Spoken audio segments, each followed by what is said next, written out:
Well, the silly season, it's fully activated with the coaching carousel. Now the transfer portal window opening up. We've covered the spinning carousel already in a previous episode, so it's only fair that we sat down to chat about the portal.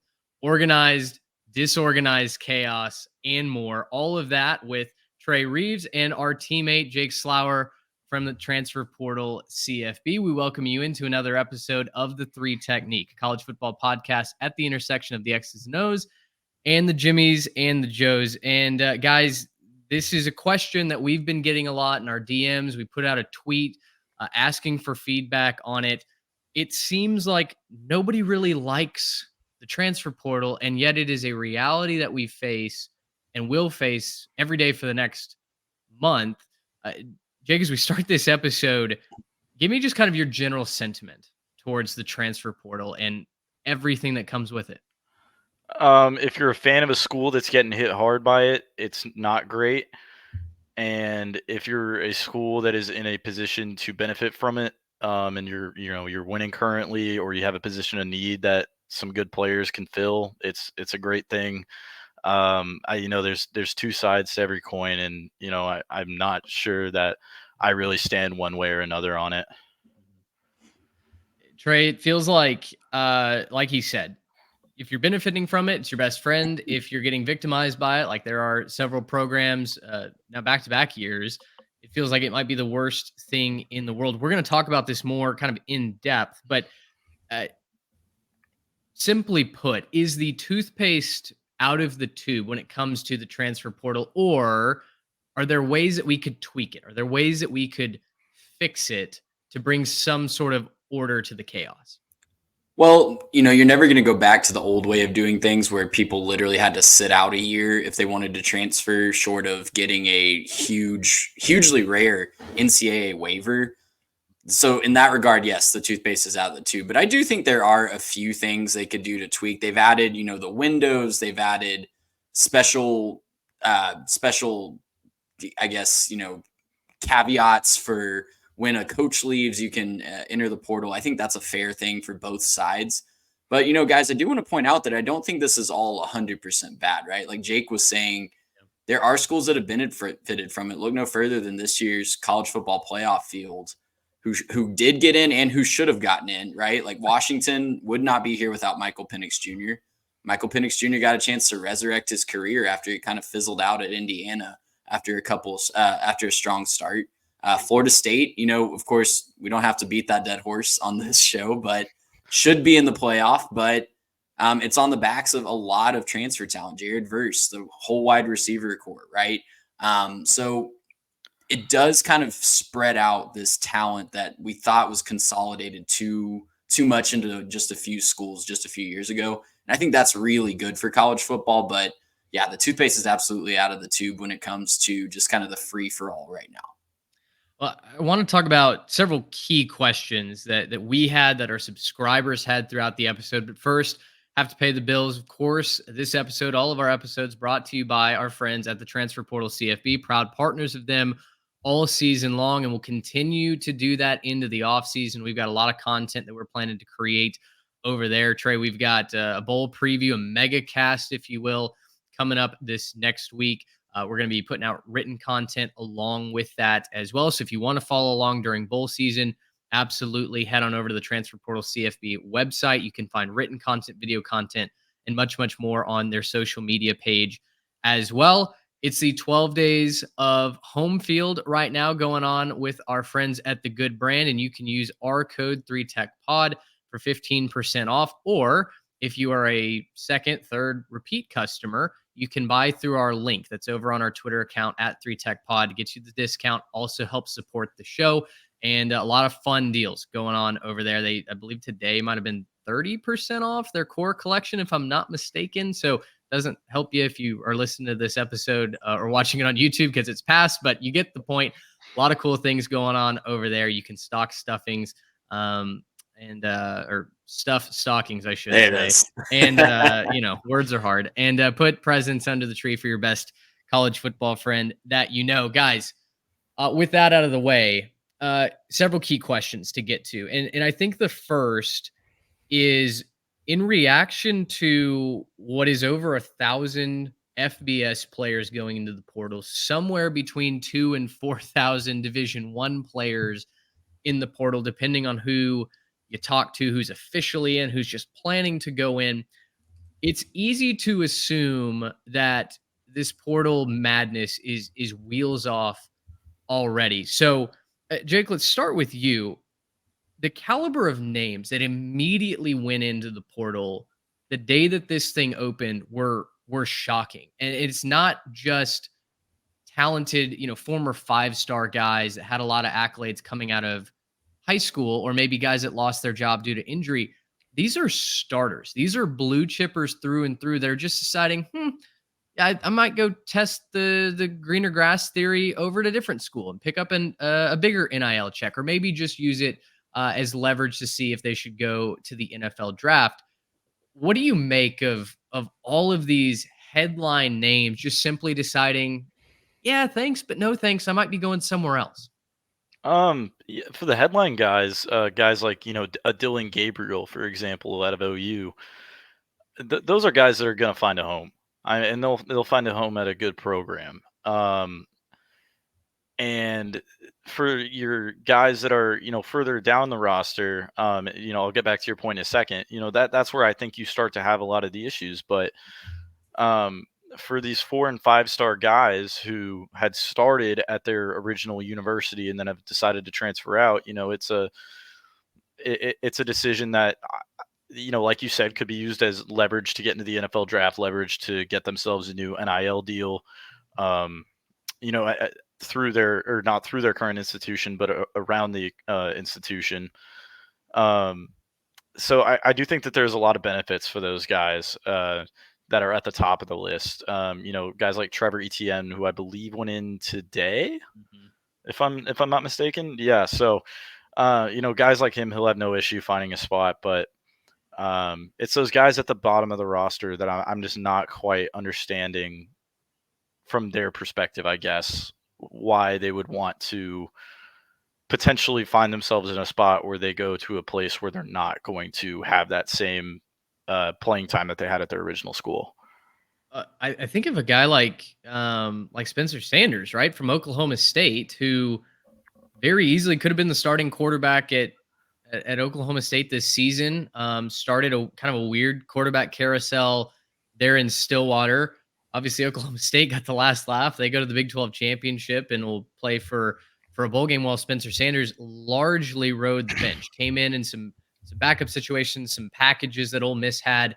But you're right. To your point, it's like there's nothing guaranteed. Even if you go to another program promising you playing time, like I'm sure Lane did to Spencer Sanders, it's not always going to be the reality. I don't know that that's ever going to be fixed, Trey. That just seems like a permanent risk anytime you go into the portal.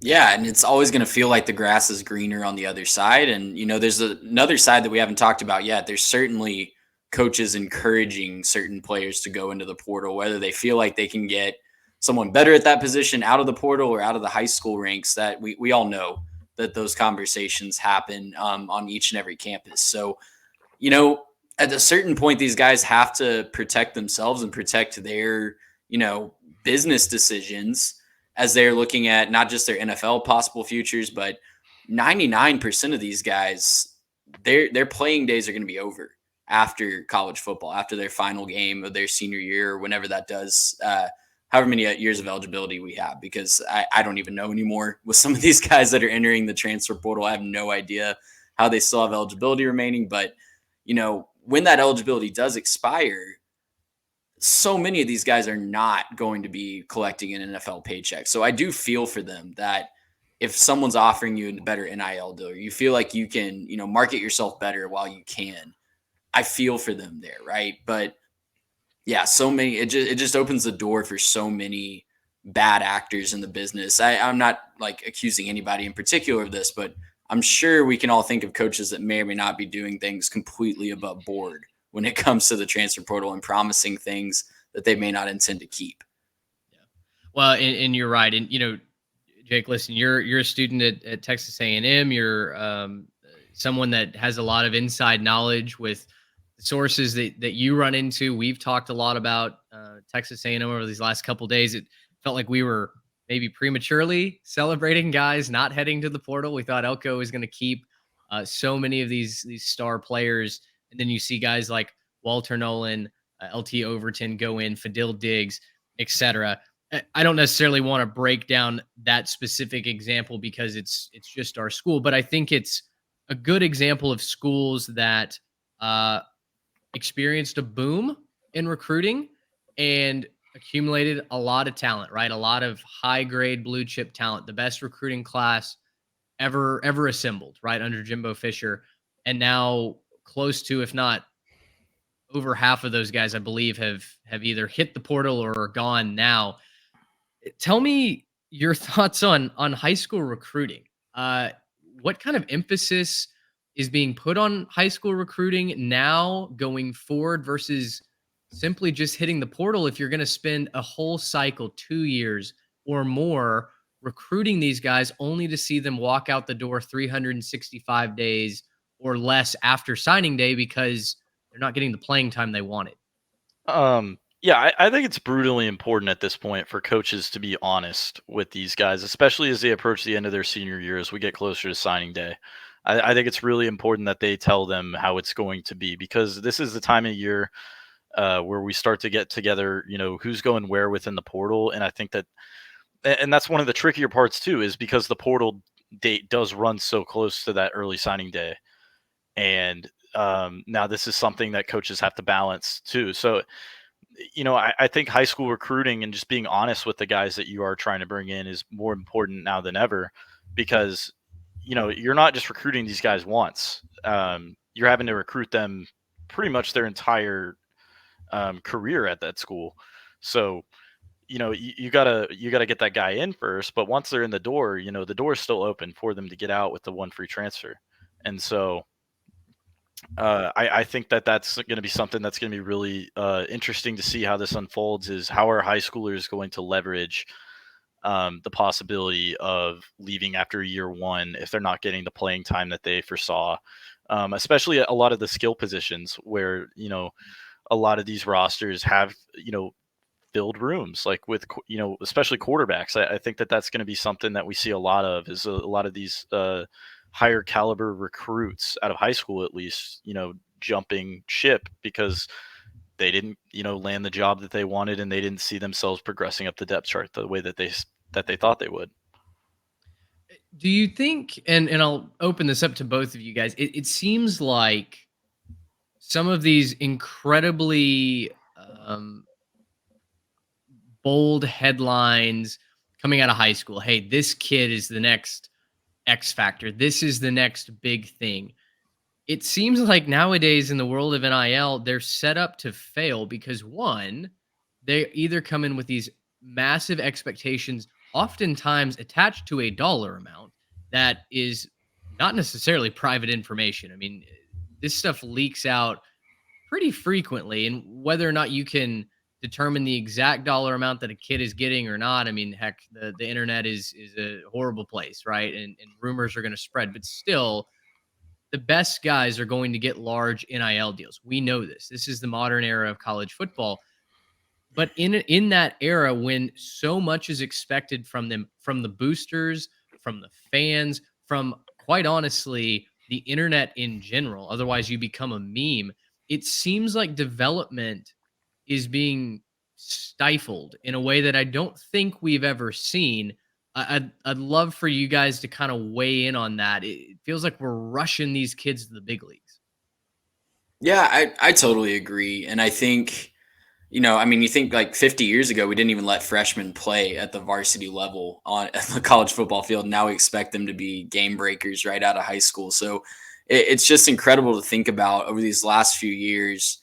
You've really seen the experienced teams rise to the top, right? I think about Michigan over the last couple of years and how many just returning starters they have year over year. I think about Washington this year. I think about Oregon. I think about the Texas Longhorns, just so many experienced players that have been in that system for years and years and years. And I know they rely on a couple freshmen there as well. And all those situations rely on a few key freshmen. But we're coming to a day and age in college football where if you rely exclusively on that high school recruiting, you're going to be left behind, in my opinion, right? Like so many other programs are going to be filling those gaps with a 22-year-old grown man at linebacker instead of an 18-year-old kid. And when you try to rush that 18-year-old kid out there, sometimes you get the success stories, and that's awesome. But way more often than not, you see that kid just get passed over.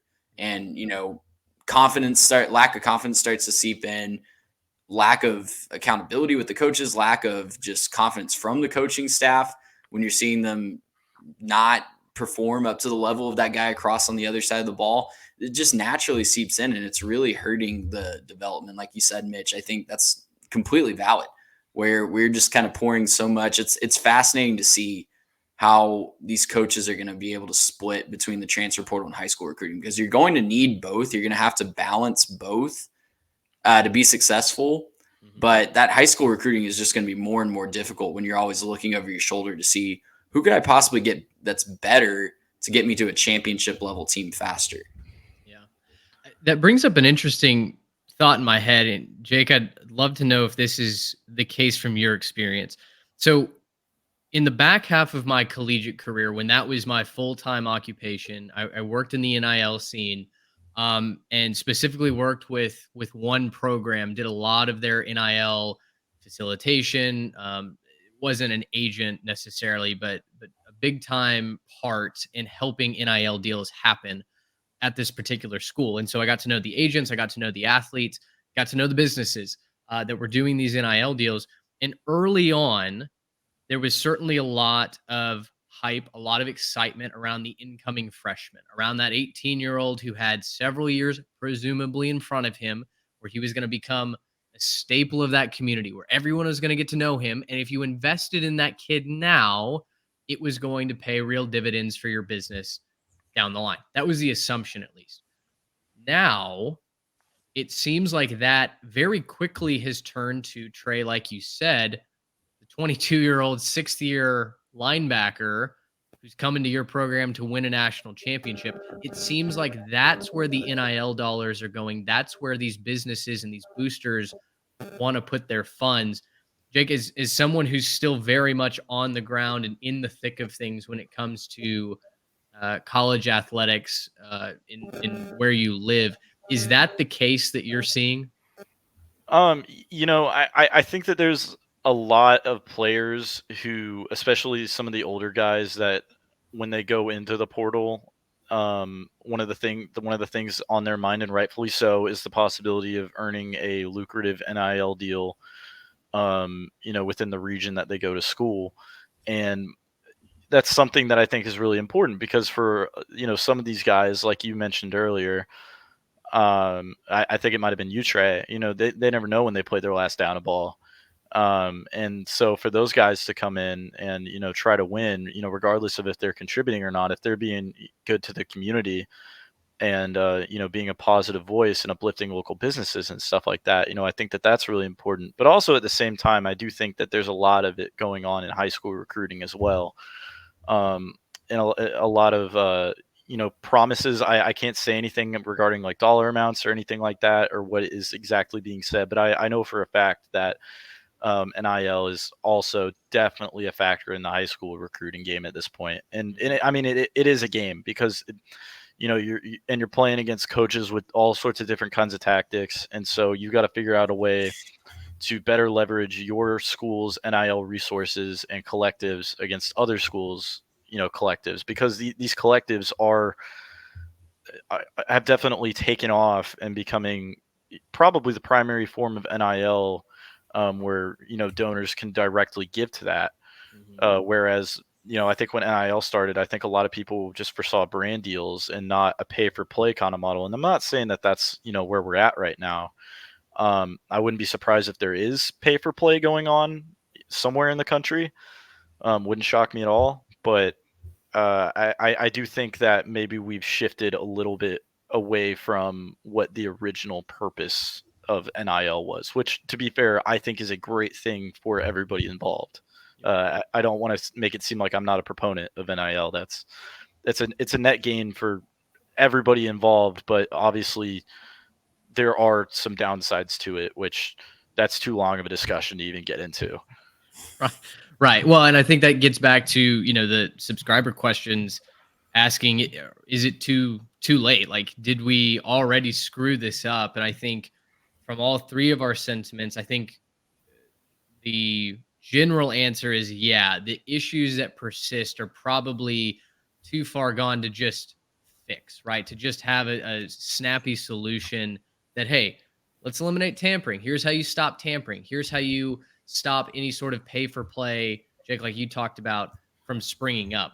The NIL allowing players to benefit from their name, image, and likeness is obviously a great thing. Like before, when you had kids losing all of their eligibility because they were running a YouTube channel, that was ridiculous. That was so far the other way that when the NCAA did more or less get pressured into legalizing NIL, they just fell asleep at the wheel. They went too far the other way. They course corrected to the other extreme, and now it's in this wild west where it feels like instead of just having everyone, be able to benefit from NIL, we have third parties that are just actively applying the leverage that now creates this whole mess, this whole disparity, even from a program to program basis. So that kind of brings me to my next question. And Trey, I know we were talking about this a little bit when the NCAA came out and proposed maybe a new classification for the next level of teams, the programs that have the most resources, right?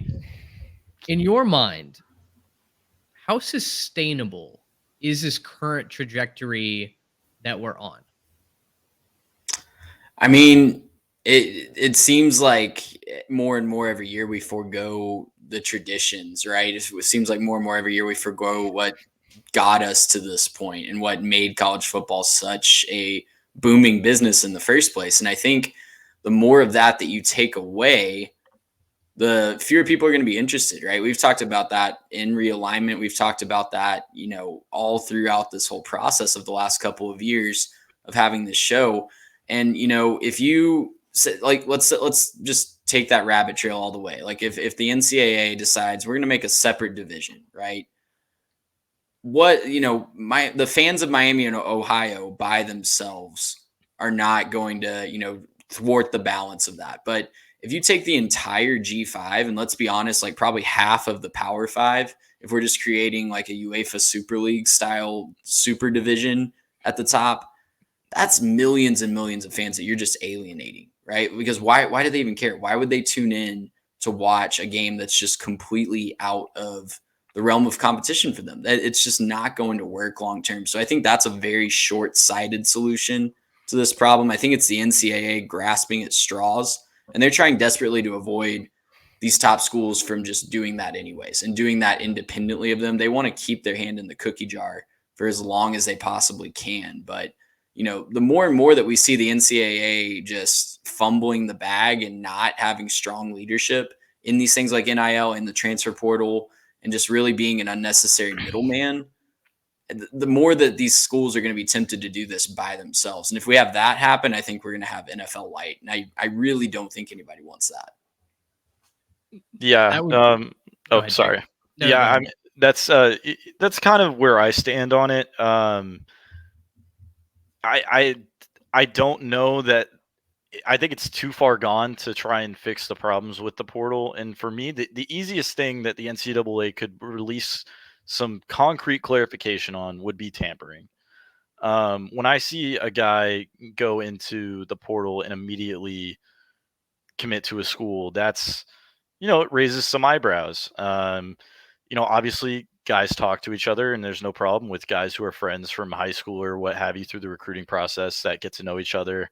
And they get to talking, and then maybe a guy knows that that's a good place to land, and then they go there. But I know for a fact there are some coaches, especially across the Power Five, that have members of their athletic department or coaching staff that are reaching out to these kids, during the season to kind of gauge their mind on where they stand with their current team and if they want to join them. And so for me, that's the biggest problem with the portal at the moment. And as far as sustainability on the trajectory that we're going, I think it completely screws the your smaller schools, all of your G5s, especially if this $30,000 per athlete model that we saw proposed earlier this week by the NCAA president, were to come to fruition. I don't know how that would be even somewhat affordable for a lot of these schools that are in financial trouble as it stands with athletics already. I mean, I'm assuming you all saw the story about Arizona athletics department had a little oopsie in the accounting department, and now they're in a $250 million shortfall. So for schools with financial troubles that can hardly afford to keep athletics, a lot of these teams on the books, I'm not sure that this benefits them at all. I think that the rich would only get richer, and at the end of the day, it's parity that makes the sport so great. And so I think when we lose that, I think that's when we start to lose college football as a whole and what's made it, in my opinion, the greatest sport in this country. Yeah, totally agree. I mean, Oregon State is another example, right? Not necessarily directly related, but in an effort to kind of compete in this arms race back when the Pac-12 was supposed to be part of this alliance, uh, Oregon State takes out a massive loan to do renovations on their football stadium. And listen, it looks great, but now they're without a conference. Now they're without that steady source of revenue that they expected to be coming in to help cover those expenses, to help make that up. Now Oregon State's in a real bind, right? One of the many factors I think that was at play when Jonathan Smith left for Michigan State. So yeah, it just continues to take away this notion that this is an amateur sport, right? This is the NFL light. This has become a farm system for the professionals, and it's on a very similar business model. The problem is it's even worse than the NFL because at least at the pro level, you have guys signed to contracts, right? And you have a Legally, salary cap where the teams are at true. least on even footing, right? That's right. Thanks, Jerry, for that. Uh, in college, you can't have contracts. You can't have a salary cap because that truly would be pay for play, which currently is still illegal. So it's like the restrictions that are in place may actually harm us, may actually hold the game from getting to a healthy future state while there weren't enough restrictions in the first place, at least in the right areas, to keep this from becoming a shootout at the OK Corral. I mean, gosh, how many different ways can we say it? The NCAA has messed up, and it's clean up on aisle 4, and I don't know that we're ever gonna have a mop big enough to fully open that aisle back up the way that it used to be. It's a very, very interesting problem.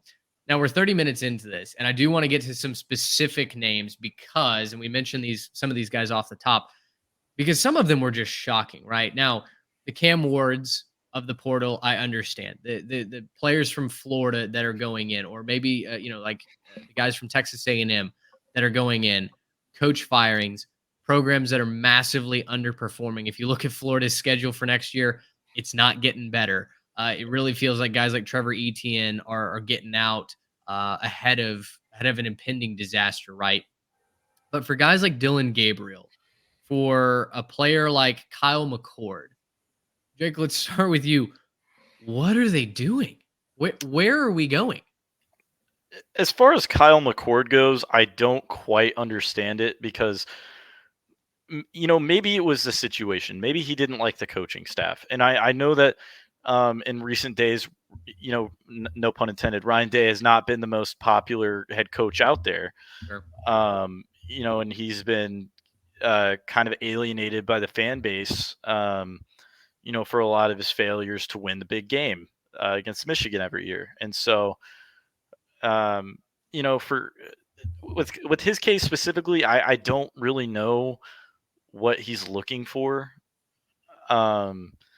because I think that Kyle McCord could be a good quarterback. I'm not sure about great, but I'm not sure that he'll find himself in a better position than Ohio State. And maybe that was him, maybe it was a case of a coach telling him that he would be better off going to the portal, because Ohio State's already got somebody else in mind that maybe they want to bring in. And one of those really tough conversations was had. But, for a guy like Dylan Gabriel, I kind of understand it a little bit more because his goal is purely to win. And if I'm not mistaken, it seems like, if I'm correct on that, he was really looking at Oregon.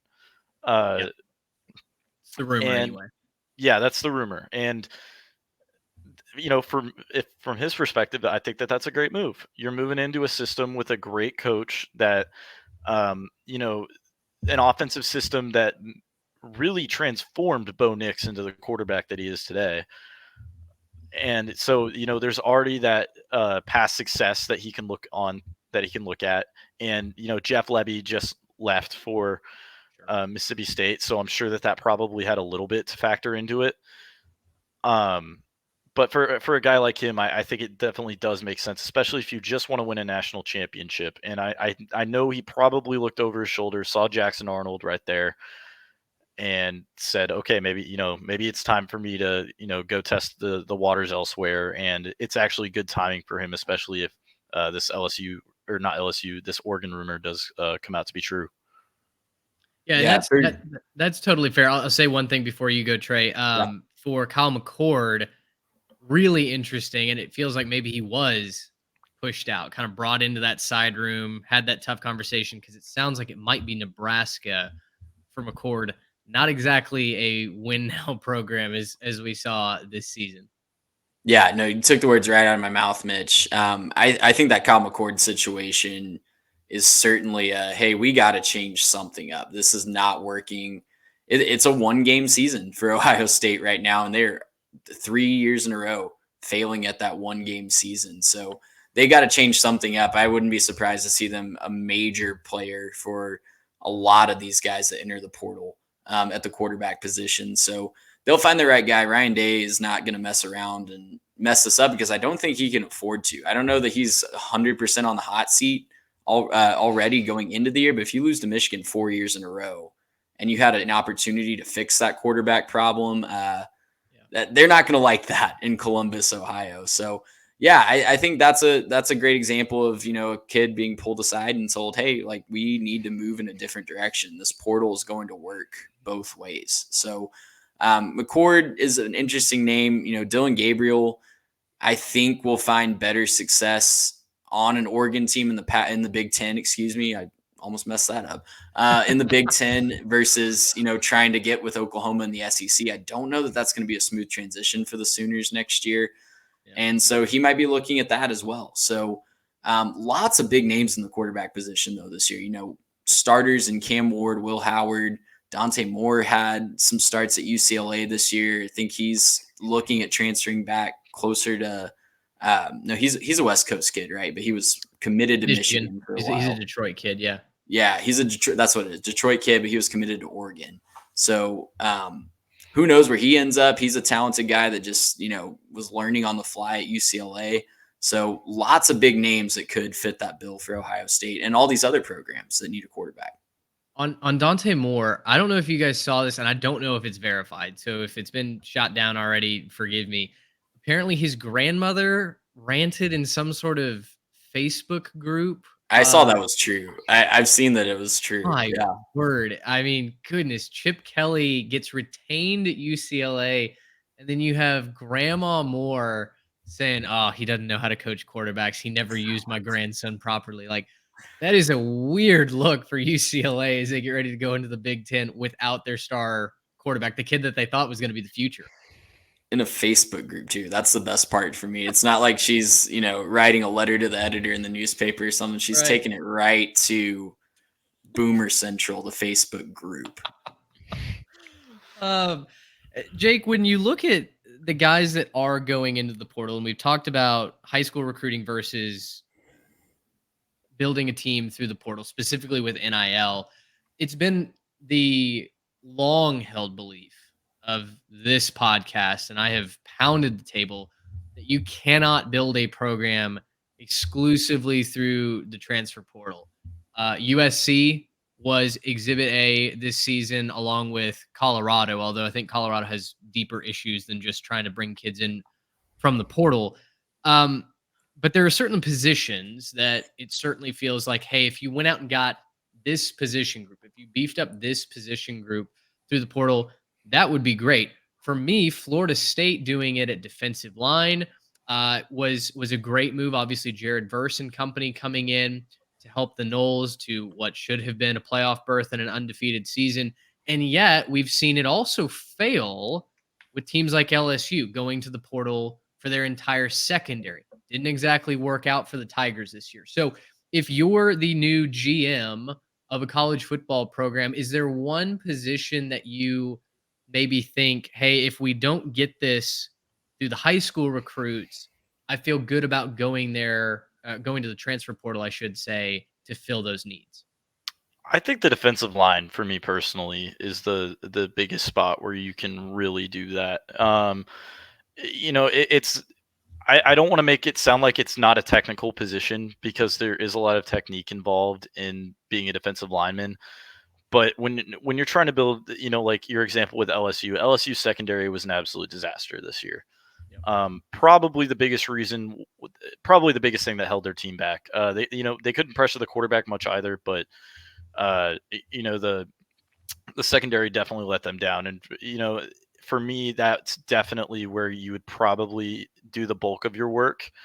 Would be on the defensive line. I also think that you can do that at the linebacker position as well, especially as we have these defensive schemes that become more kind of streamlined out of these coaching, off these coaching trees. Because at this point, I mean, the Nick Saban coaching tree extends over what seems like half of college football. Right. At this point, and we're probably going to start to see that with the Kirby Smarts of the world as we, as we go on over time. But for me, you look at the defensive line, and then that's the biggest spot where you can build it. And then also, I think you can really plug and play a quarterback. The quarterback just has to really fit your scheme, though. Yeah, for me, it's the offensive skill positions like running back, wide receiver. I think you're always going to be able to find those guys. Like, that's the other thing Florida State did, right? They beefed up on the defensive line, like you guys are saying, but their receiving core, Coleman and the other guy's name. Yeah, just amazing pickups through the portal that really took that offense to the next level. But I think what Florida State is doing that I think is going to carry them through to the next few years under Mike Norvell is they're supplementing that with high school recruiting, right? They got the guys in the portal to put them on the map, and now their recruiting rankings for next year, top 5 in the country. So they're not going anywhere. They're going to be able to beef up their depth and then pick and choose still through the portal to put them over the top. Do you guys think that the only way to really excel going forward, and I'm talking 3, 4, 5 years down the line, is to hire a general manager of college football ops? Go ahead, Jake. Yeah. I mean, actually, a really good example of it, Texas A&M did it just the other day. They hired, pretty much what is a GM. Actually, I think that's his official title is general manager.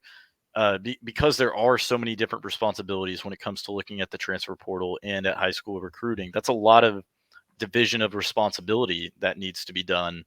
And so when you have an organization that just keeps getting bigger and bigger, and we see these coaching staffs grow, you have to have somebody overlooking it, because the reality is that head coach already has so much on their plate. And the last thing that you need is, one aspect of your team falling apart because there was disorganization in another part of your program. Yeah, I think, it's going to be fascinating to see how those type of hires play out, because if we know one thing about most college football coaches, they do not like to give up control. So it seems like some of the best coaches, though, are great delegators, right? They hire a guy that they trust, a defensive coordinator, offensive coordinator, special teams coordinator, Very important hires. This is going to be just one more. If this starts to become a trend, it's going to be one more just extremely important hire. It's going to have to be someone that these coaches trust with their livelihood, because if they're the guy that's in charge of getting you players fails, then you're collecting your buyout check in 2 or 3 years, right? So it's going to be fascinating to see how that role develops and who's kind of pioneering that role as we look for the next couple of years. I agree. I think these CEO models are going to become more and more prevalent. It's going to have to operate like an NFL franchise, right? I mean, Mhm. the GM does not have his fingerprints on the day to day. He can't. If you're going to be an effective GM, a CEO, you cannot be the smartest person in the room for every single fire that you're trying to put out. You have to have people in place that you know, that you trust, and that you expect to handle things without you having to ever hear about them, other than in a debrief, right? I think that's the model that we're moving towards, and I would be so curious to know the structure that Georgia, that Alabama, that Ohio State has. Which, by the way, just wrapping up the Ryan Day topic, 39-3 is his Big Ten record, and every Buckeye fan wants him kicked out of town. It's just it's hilarious to me. I know that game means everything, right? Especially with the playoff on the line. But 39-3, folks, like that that's an impressive stat no matter who It'll the be head coach. fascinating to see how he does in the playoff every year, because Ohio State's not going to Yeah. miss the playoff very often in a 12-team format. So, he almost got Georgia last year. He's he's 0-3 against Michigan, but 150-yard kick away from probably winning a national title last year. I don't think TCU would have put up much of a fight against Ohio State either. So, it's fast. It's a fascinating case study. We'll see how he does when the field's expanded. That's a great point. Well, guys, let's do this. What final thoughts do you have, whether it's on the transfer portal, NIL, specific players? Just kind of open it up here as we get ready to wrap it up. Jake, let's start with you. Like, is there something that you're kind of looking forward to, expecting to see? What do you got?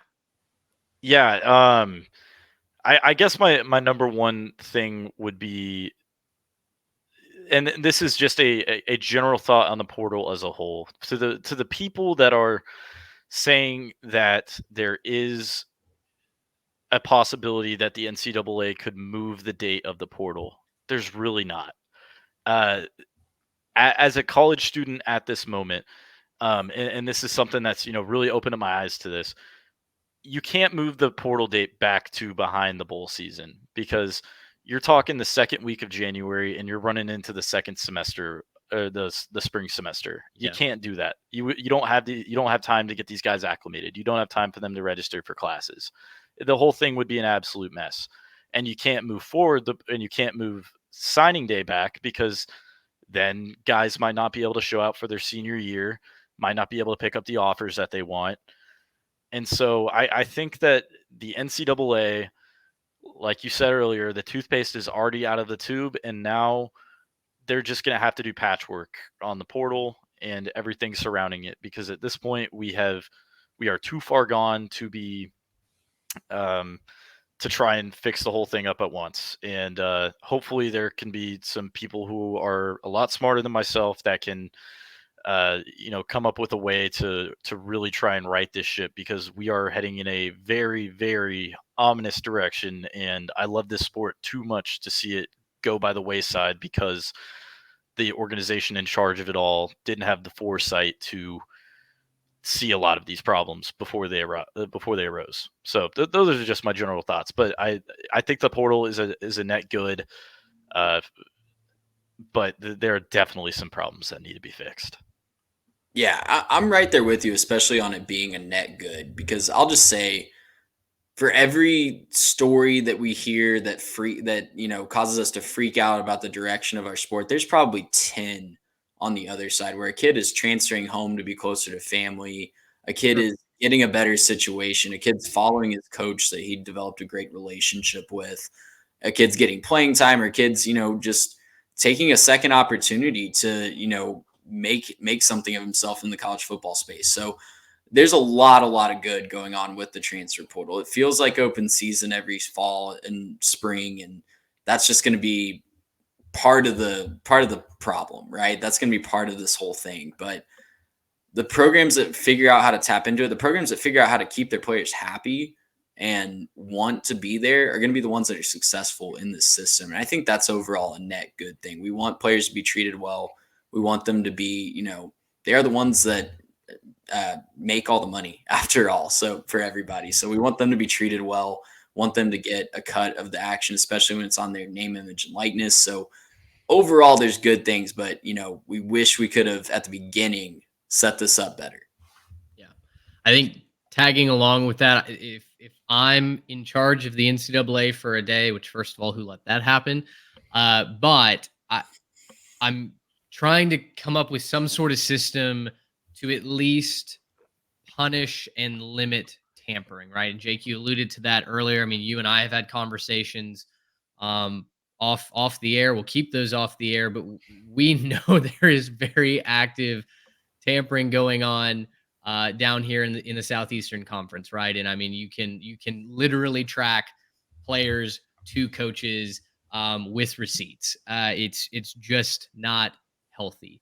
So I think the NCAA has to come up with some sort of teeth, some sort of backbone where if you get caught tampering, if there is any string that can be attached from a player to your program outside of a open communication window, there are serious consequences for it. And until they do that, I think that this sense of chaos is going to remain, because ultimately you wouldn't have, I don't think, 2,000+ guys headed to the portal if they didn't already have some idea of what their options were, right? Because hypothetically, you're risking your own scholarship at your current institution if you enter the transfer portal. If you're transferring from school X to school Y, or you're hoping school Y will take you, school X can pull the rug out from under you and say, hey, best of luck. Your scholarship is no longer valid to you. We're going to take it somewhere else. That is within their full rights to do that. So there is a element of risk to going into the transfer portal. But right now, with all the tampering that's going on, with all the behind the scenes and under the table deals, a lot of those kids don't feel like they are risking anything because they've already had 15 coaches in their DMs saying, hey, come play cornerback for us next season. Come be our starting left tackle for the next season. I think if the NCAA could somehow get a handle on that, or at least introduce a penalty that made enough sense, that introduced some more of that check into the rampant tampering that's going on, I think that would help improve the status quo. Just my 2 cents on that. But for those of you listening at home, maybe you're watching on YouTube, maybe you found us through YouTube Shorts or Instagram Reels. Thank you so much for hanging out with us for this episode. We really appreciate it. If you are not subscribed on our social channels at 3TechPod on Instagram, on X, on YouTube is where you can find us most active. You can also head on over to the Transfer Portal CFB website, their social media as well. And then Jake, give your Twitter or your X handle so that folks can go follow you. Yeah, just follow me. It's just my name that's on the screen at Jake Slauer. I talk a lot of college football, specifically Texas A&M. So feel free to give a follow if you like or hate the Aggies. That's right. There's a lot of people on both sides of that fence. There's no doubt about it. Well, for Trey Reeves, for Jake Slauer, I'm Mitch Mason. Thanks so much for hanging out with us tonight. Until next time, so long, everybody. Gracious, how about